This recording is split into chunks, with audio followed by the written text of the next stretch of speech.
ఇది వారణాసిలో గంగమ్మ తల్లి అండి. చూడండి ఎంత అందంగా కనిపిస్తుందో. ఈ యొక్క ఘాట్లు కూడా ఈ లైటింగ్లో చాలా చూడముచ్చటగా ఉన్నాయి కదూ. హాయ్ అండి. వారణాసి వచ్చిన వారు ప్రతి ఒక్కరూ విశ్వేశ్వర స్వామితో పాటు గంగాహారతి కూడా ప్రాముఖ్యత అండి. ఈ యొక్క గంగాహారతి మేము చూడడానికి వెళ్తున్నాం. రండి మాతో పాటు కూడా మీరు కూడా గంగాహారతి చూద్దరు కానీ రండి గంగాహారతి చూద్దాం. హాయ్ అండి. మేము విశ్వేశ్వర స్వామి దర్శనం పూర్తి కాగానే గంగాహారతికి బయలుదేరాం. వారణాసిలో చెప్పుకోదగ మరొకటి ఈ గంగాహారతి అండి. ఈ యొక్క గంగాహారతి ఈవినింగ్ 6:30 నుండి ప్రారంభం అవునండి. ఇక్కడ మొత్తం 90 ఘాట్లు ఉండండి. ఒక్కొక్క ఘాటుకి ఒక్కొక్క ప్రత్యేకత ఉండండి. ఈ యొక్క కొన్ని ఘాట్లలో ఈవినింగ్ 6:30 నుండి హారతి కార్యక్రమం స్టార్ట్ అవును. ఈ యొక్క హారతి కార్యక్రమం మొదలయ్యే ముందు ప్రతి ఒక్కరికి హారతి ఇస్తారండి. గంగా హారతి కోసం ఈ యొక్క బోట్ల మీద కూర్చొని చూస్తున్నారు గంగా హారతిని. 1, 2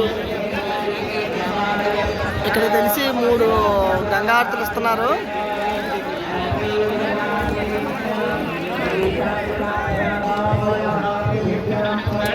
చూడండి ఇక్కడ చిన్న శివలింగాలు ఉన్నాయి.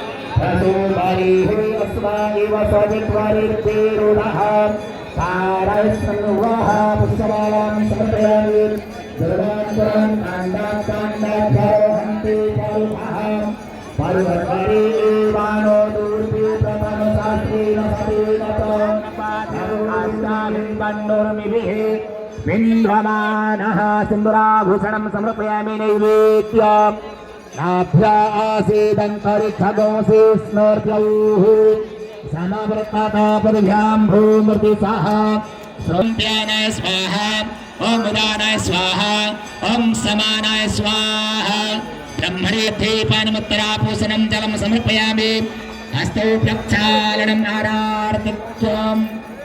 వారణాసిలో ప్రాముఖ్యమైన హారతి గంగా హారతి అండి.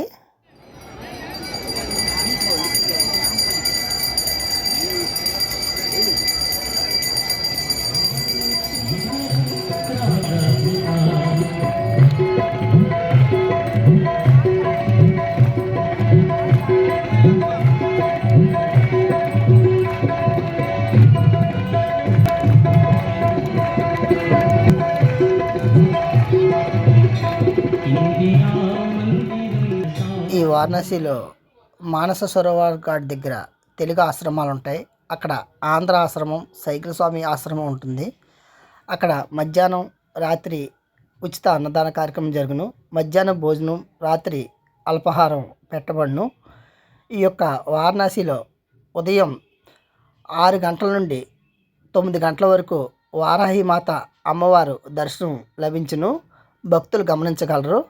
ఈ వారణాసిలో విశ్వేశ్వర స్వామి దర్శనం కాగానే 2 కిలోమీటర్ల దూరంలో కాలభైరవ స్వామి దర్శనం ఉంటుంది. కాలభైరవ స్వామి దర్శనం పూర్తి కాగానే మీకు ఆ గుడి ఆపోజిట్ రోడ్లో మీకు మృత్యుంజయ గుడి ఉంటుంది. ఆ స్వామివారిని కూడా దర్శనం చేసుకోండి. ఆ యొక్క మృత్యుంజయ గుడిలో ఒక బావి ఉంటుంది. ఆ బావిలో నీళ్ళు తప్పకుండా తాగవలను. ఈ నీళ్ళు తాగితే మృత్యువుని జయిస్తారు అని అంటుంటారు. ఈ యొక్క మృత్యుంజయ గుడిలో ఈ వారణాసిలో మరొక ప్రాముఖ్యమైన ఘాటు మణికర్ణిక ఘాట్ అండి. అది నెక్స్ట్ వీడియోలో అప్లోడ్ చేయడం జరుగుతుంది. ఈ వీడియో నచ్చితే లైక్ అండ్ షేర్, సబ్స్క్రైబ్ చేయండి ఫ్రెండ్స్. బాయ్.